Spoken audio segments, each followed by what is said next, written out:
Mi nombre es Rolando Muñoz, soy del grupo 6. Tengo pues 2 minuticos más que todos los grupos porque les quiero contar un poquito acerca de la unidad didáctica. Estoy trabajando con el acompañamiento de la profesora Diana Paola Castro. Bueno, inicialmente voy a hablarles un poco de las generalidades de la unidad. Después una descripción de la implementación, una evaluación del diseño implementado y un análisis del desarrollo de la dimensión afectiva. Inicialmente la generalidad de la unidad didáctica. El título de la unidad, pues el nombre es extremos relativos de la función cúbica. Bien, entonces, esta unidad didáctica se diseñó con 3 objetivos. Después del análisis didáctico se llegó a 3 objetivos y al desarrollo e implementación de 7 tareas de aprendizaje, que más o menos se presentan en este orden, ¿sí? La tarea 1, la 2 y la 3 corresponden al primer objetivo. La tarea 5 y 6 para el segundo objetivo y la tarea 7 para el tercer objetivo. El primer objetivo ¿a qué correspondía? El primer objetivo de nuestra unidad es poder diferenciar, que el estudiante pueda diferenciar entre aquellas situaciones que son representadas por una función cúbica, diferenciar si son asociadas a un fenómeno de optimización o simplemente son un fenómeno de crecimiento y de crecimiento estricto. El segundo objetivo tiene que ver con el uso de los sistemas de representación. Entonces, para poder identificar ese punto crítico, pues para poder diferenciar las situaciones, tiene que utilizar el concepto de punto crítico de la función cúbica. Y en el segundo objetivo, entonces, es la representación, las diferentes representaciones de ese punto crítico, pues para poder darle mayor utilidad. Y en el tercer objetivo ya es darle, digamos que emplear el análisis de ese punto crítico para determinar si la situación es de maximización o de minimización. Ese es el desarrollo de los 3 objetivos. Las tareas, la primera tarea, como les dije, la tarea 1, la tarea 2 y la tarea 3 corresponden al primer objetivo.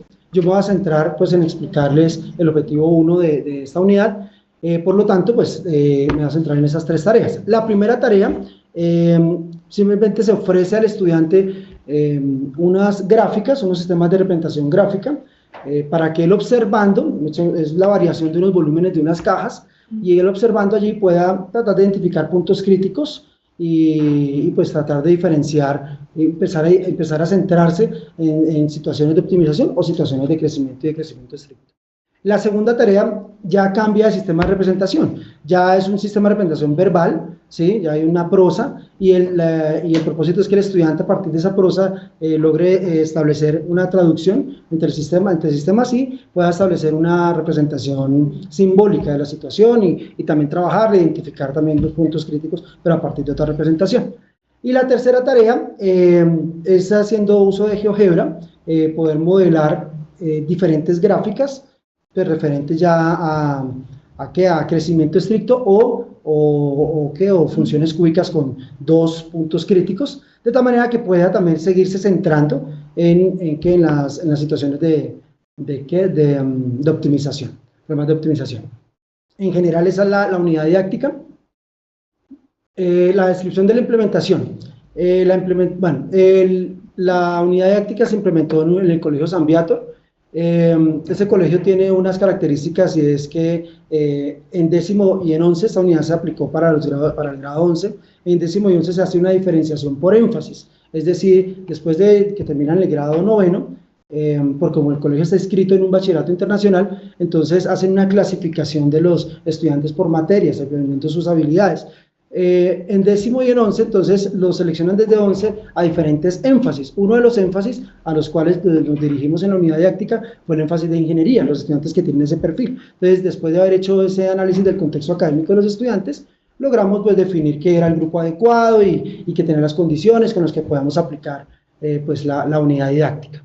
Con respecto a la descripción de la implementación, pues algunas cosas que con respecto al objetivo 1 que fallaron o pues que vi que ocurrieron. En este caso yo fui el que apliqué la unidad didáctica en el colegio, pues obviamente con todo el grupo, y hubo una dificultad con la implementación de la prueba diagnóstica. ¿Por qué? Porque la prueba diagnóstica se implementó, pero se hizo a través digamos, el análisis del contexto pues, del académico y los estudiantes. Pensamos que la prueba diagnóstica iba a ser, digamos, acorde, y resulta que los estudiantes la terminaron en menor tiempo al planeado, mucho menor el tiempo al que se planeó, y entonces fue necesario durante la sesión 2, que era la implementación de la prueba diagnóstica, adelantar la realimentación de esa prueba diagnóstica.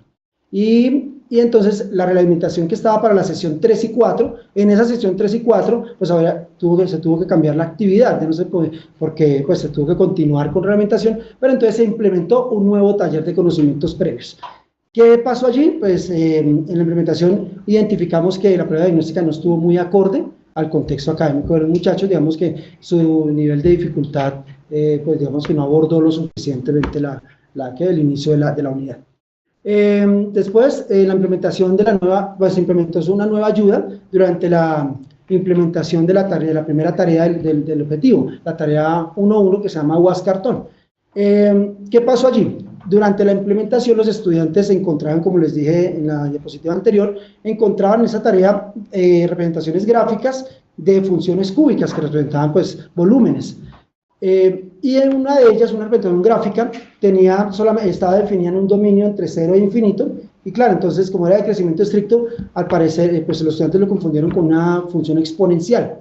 Eso generó pues una confusión en los estudiantes, y eso fue necesario durante la implementación, pues detener y aprovechar pues los medios tecnológicos que había en ese momento y proyectar, y la nueva ayuda correspondió a proyectar pues diferentes gráficas para tratar de diferenciar lo que es la exponencial y lo que es la función cúbica, como tal, la de crecimiento estricto. Después, más adelante, se realizó una implementación de una nueva instrucción en la formulación de la tarea 1.3. La tarea 1.2 se desarrolló normal, sin dificultades, pero la 1.3 tuvo una dificultad, y es que también se terminó en menor tiempo. Y el docente encargado de la implementación identifica que es posible durante la implementación realizar una nueva instrucción que pudiera favorecer a la identificación del punto crítico en las funciones cúbicas. Entonces se agregó una nueva instrucción relacionada con con el programa de GeoGebra. Entonces los estudiantes tenían ya por sí solos que identificar las representaciones simbólicas que daba el programa, y a partir de eso sacar conclusiones y bueno, todo eso. Evaluación del diseño implementado. Pues lo realicé con respecto a 3 aspectos. Entonces, según los contextos y requerimientos. Según el contexto, el diseño, digamos, el diseño implementado no se ajustó al contexto académico por la dificultad que les comenté de la prueba diagnóstica, no se ajustó muy bien, pero sí a los requerimientos de evaluación. El colegio tiene un requerimiento de evaluación formativa y sumativa, así como se planteó el MAT. Entonces, coincidió en esta parte, y la evaluación formativa correspondió a toda la aplicación de las guías de tareas, inclusive pues, a las valoraciones del estudiante, los diarios del estudiante, el profesor. Ok, según el análisis didáctico, pues simplemente quiero resaltar, en mi consideración, el análisis fenomenológico que hicimos no fue el adecuado, no se ajustó, debido a que pues, realmente toda nuestra unidad se centró solamente en 2 fenómenos, que fue la ingeniería y la administración, y en el análisis fenomenológico habíamos abordado muchos otros, entonces creo que ahí no se ajustó. Según los instrumentos de recolección, sirvió para la reflexión en la unidad didáctica. Análisis del desarrollo de la dimensión afectiva. Entonces, las debilidades relacionadas con la expectativa de tipo afectivo. Pues identifiqué tres debilidades, una relacionada con el diseño de la prueba diagnóstica, como les comentaba, otra relacionada con la formulación de la tarea de la tarea 1.1. ¿Por qué? Porque pues obviamente revisé los criterios de logro de la activación y encontré que había un criterio de logro del 1.1 que coincidía en la tarea 1 y en la tarea 2. ¿Y ese criterio de logro a qué se refiere? Se refiere a la identificación de la información que da el problema, ¿sí? Y como les comenté, hubo una dificultad en la formulación de la tarea, y por lo tanto el estudiante debe ser por esa razón que el criterio, según también los diarios del profesor, se activó parcialmente, ¿sí? Entonces eso es una debilidad. Con respecto a los aspectos que influyen en la motivación, la agrupación de las tareas, me centré en 2 aspectos, que fue que sea un reto motivante y la interacción entre estudiantes. ¿Por qué aquí hay una habilidad en la agrupación de las tareas? Porque según la percepción del profesor y del estudiante, estaban ubicadas en alta, pero con bajo porcentaje de consecución del nivel, y es porque al momento de la agrupación, del elemento de agrupación de la tarea, se pensó en trabajar de parejitas, ¿sí?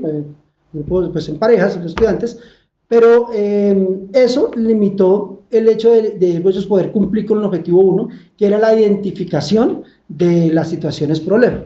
Identificación de una fortaleza, por ejemplo, encontré que el haber agregado una nueva tarea, una nueva instrucción a la tarea 3 que les comentaba antes, se convirtió en una fortaleza que puede ayudar a incrementar la expectativa afectiva 2 y la 3, que están relacionadas con el interés que debe tener el estudiante por la función cúbica. Esas dos expectativas de tipo afectivo estuvieron bajas en su nivel de consecución, pero la edificación de la fortaleza, al agregar una nueva instrucción, se puede volver a subir el interés del estudiante, centrarse en la función cúbica para que no se confunda con otro tipo de funciones.